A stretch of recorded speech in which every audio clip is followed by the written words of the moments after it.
Hey, this is supposed to show you how to pick out a new computer, pick out a new laptop, pick out a new desktop. Um, this new computer setup actually shows like the initial um, wizard when you receive a new computer and all the jargon that it asks you when setting it up. It's actually a lot more convoluted when you're in a business environment and prompts you for all sorts of questions because you don't know if you're authenticating to um, Azure Active Directory, um, the on-prem Active Directory, or maybe it's just a simple workgroup. Um, there's just a lot of things to consider. Um, if you actually purchase through um, a vendor that actually does autopilot and you have um, autopilot capabilities in your network, you actually don't have to go through any of this business when you set up because autopilot just sets it up for you. Um, so there's like expenses involved if you have someone. There may be expenses involved if you have a business set it up for you and they have to configure multiple things for you. Um, if you pick out through a big box store a computer versus selecting a vendor that has autopilot and once you purchase it through that vendor, it just automatically works for the most part. There's still some setting up, but it's a lot easier. So anyway, there's just a lot of things to consider. So this is the new computer setup and the wizard that some things that you wouldn't have to go through or your IT guy has to go through. If you buy from a big box store, you have to go through this.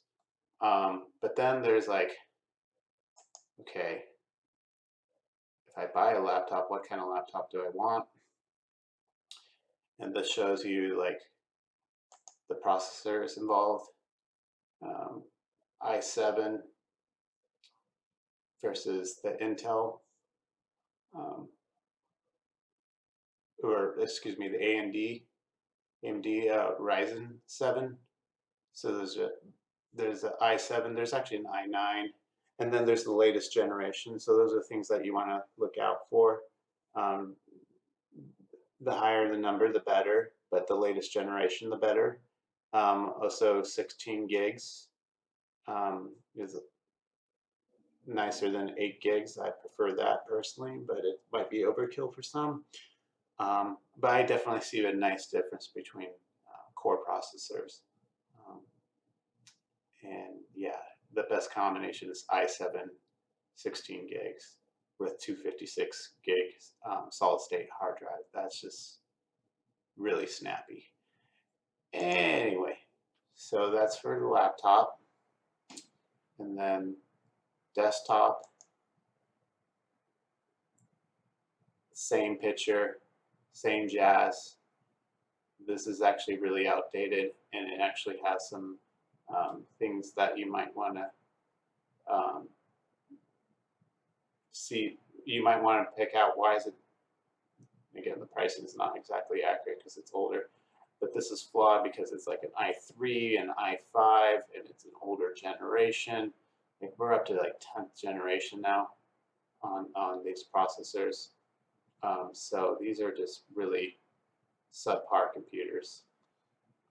In fact, this should be updated, but it's actually a pop quiz at this point to just say, hey, what's wrong with this whole setup here? So make sure you get the right processor, the right generation, and the right kind of RAM and the solid state drive. So 16 gigs RAM, solid state drive 256. And let's see, what else are we missing here? I think that's about it.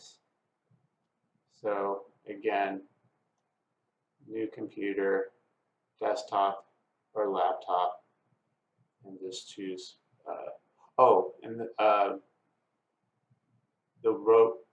as far as laptops go, XPS 9500 is a 2020 product. We do have other things like the 13-inch one, considerably smaller. worthy of your attention. You need to get a dock or a replicator for that. These are pretty expensive because they're really good computers. And this shows all the side ports, so you have to make sure that you have the right kind of mouse dock if you do go with this. Otherwise, the other business computer to consider is Dell Latitude. This is the typical business line. Dell, in fact, the XPS is not even considered business. It's just a really good computer. It's under the home line, Dell XPS. Just make sure it's professional, Windows Professional when you order it versus Windows Home. Dell Latitude, again, is the business line of products. Not as big as fan as the XPS, but if you're just getting that for all your employees, it's a good, sturdy, stable computer. I don't know what the 2021 version of this, they keep on updating their line. Maybe the 7500, I don't know. Just it's hard to keep track of. Like this was the year before is the 7490, so maybe it's like the 7410. This is hard to keep track, but again, look out for the processor. So 8th generation, we want a higher generation than that. And then let's see the processor.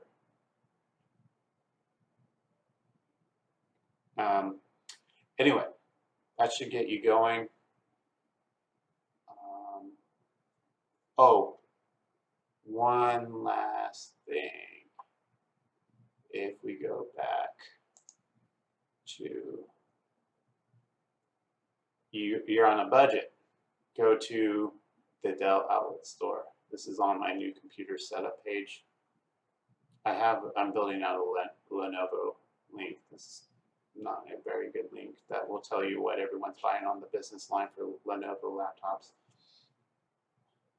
Hasn't been built out yet, but if you go and buy a computer through the refurbished store, these computers are perfectly good.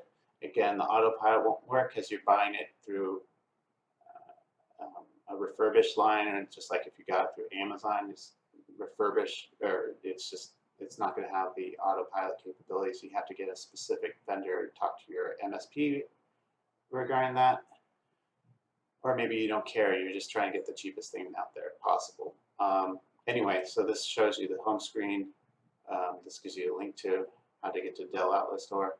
You shop the Optiplex for the desktop line, or the Latitude for the laptop line. And then I mentioned the XPS again, it's under home. Those are the things to get to consider. 9500 was that XPS one that I really liked. 10th generation i7. You have to just go into the configurator and just select 256.512. The the operating system is somewhere here. You select Windows 10 Professional. Like it really narrows things down as soon as you start being picky about the screen size. I personally like 15-inch, but then the 13-inch might be much more portable for certain people. But XPS makes it so slim that you really can't tell. It's still lightweight at 15-inch, and you get a much bigger screen. So the memory is 16 gig, I would recommend. Although some people would say, hey, you're totally sufficient on 8 gig. Like, let's be honest. But I don't know. I like to load a lot of crap on my multitasking through a lot of applications. Okay, so what are we missing here? It eventually gets down to, once you narrow it down to a certain, like this is 3 models selected here. That's a very limited amount of models. So the XPS 7590, 9500, 957, i9, i7. i7 is pretty good. i9 is even better. You can actually go to one last page. and see the benchmark if you really want to know about processors and seeing what's the best value. I think it's somewhere on here. I can't find it. Performance test. There's something about CPU processors, benchmarks. Yeah, you can actually search your CPU and see how it ranks and see get the best value. But that's just getting really crazy on technical specifications. Anyway, hopefully that's enough information to guide you through this whole craziness if you're just trying to get a low budget computer versus understanding what the sweet benefits or value you get through choosing something other than the refurbished store or Amazon or some Best Buy big box store. Got it? Cool. Thanks. Bye.